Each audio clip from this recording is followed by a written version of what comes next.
大家好，今天来坐一下地铁，去波士顿的城里逛逛。因为是儿子的卡，也不知道多少钱，据说只有2-3块钱，比坐 Uber 或者是打的要便宜的很多。地铁虽然不是很新，但也整洁干净。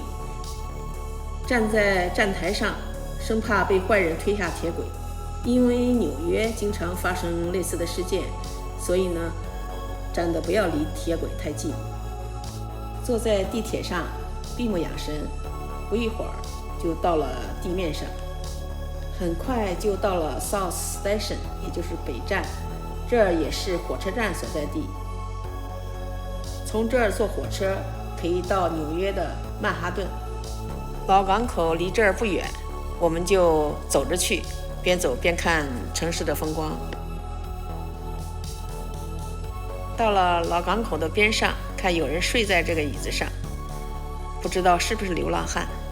你可以看嘛，就是桥可以升起来，要不然船过不来。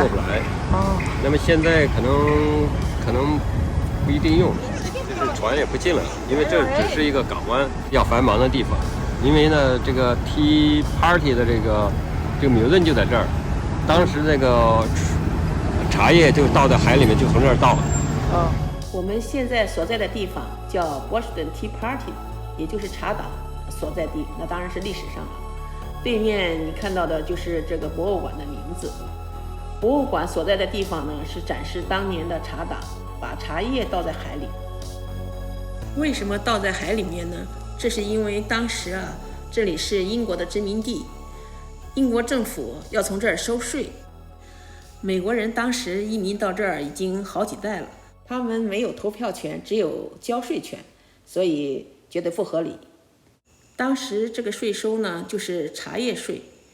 那么茶是从哪儿来的呢？当然就是从亚洲来的。亚洲比如是中国和印度生产茶叶，当时是最多的。对面那个船就是展示当年运货的船。英国当时要控制茶叶进出口，所以呢，它就等于是倒卖。它从中国、印度进口的茶叶以后再转卖到北美，然后就转卖的时候就要税了。那么北美这边的移民有好几代，他们就觉得不应该收这个税，所以他们就抗争。最开始抗争的时候呢，就是把刚运来的2艘船上的茶全给倒在了海里，这也就是最著名的倒茶事件，这也是美国独立战争的导火索。因为抗税所以英国政府就派军队来镇压，最后就发生了独立战争，所以这里是独立战争的起源地。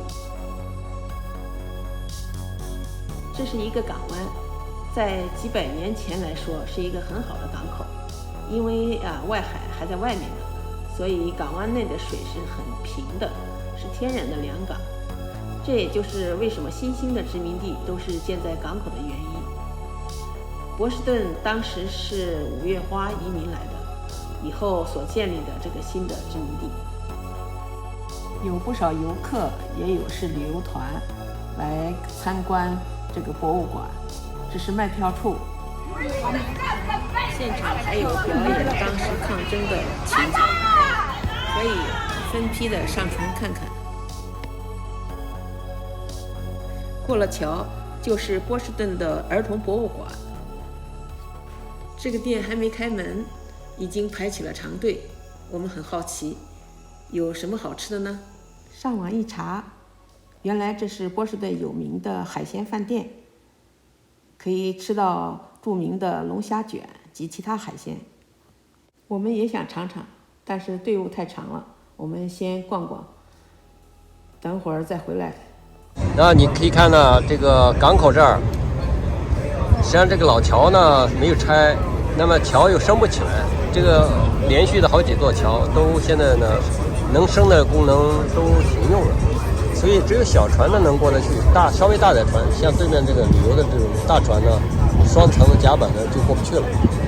那么所以往右边看的话呢，这个港湾这个港口才是它的这个能够自由进来自由出去，所以你看刚才对面的你可以看到它3层的船它都要停在这儿了。海湾边有宽阔的人行道，除了有游客以外，还有在边上高楼大厦里工作的白领，中午休息的时候下来吃饭、看海景、走路或者跑步锻炼。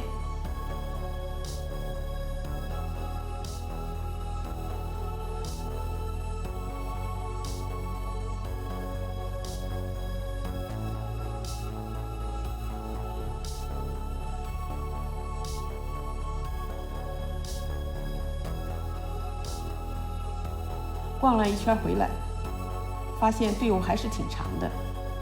还是老公聪明，发现有一个窗口可以点外卖，我们可以在外面吃呀。这么多的桌子可以坐。途中右边的就是龙虾卷，大约40美元一个，味道确实不错。一边吃一边看海景也是很不错呀。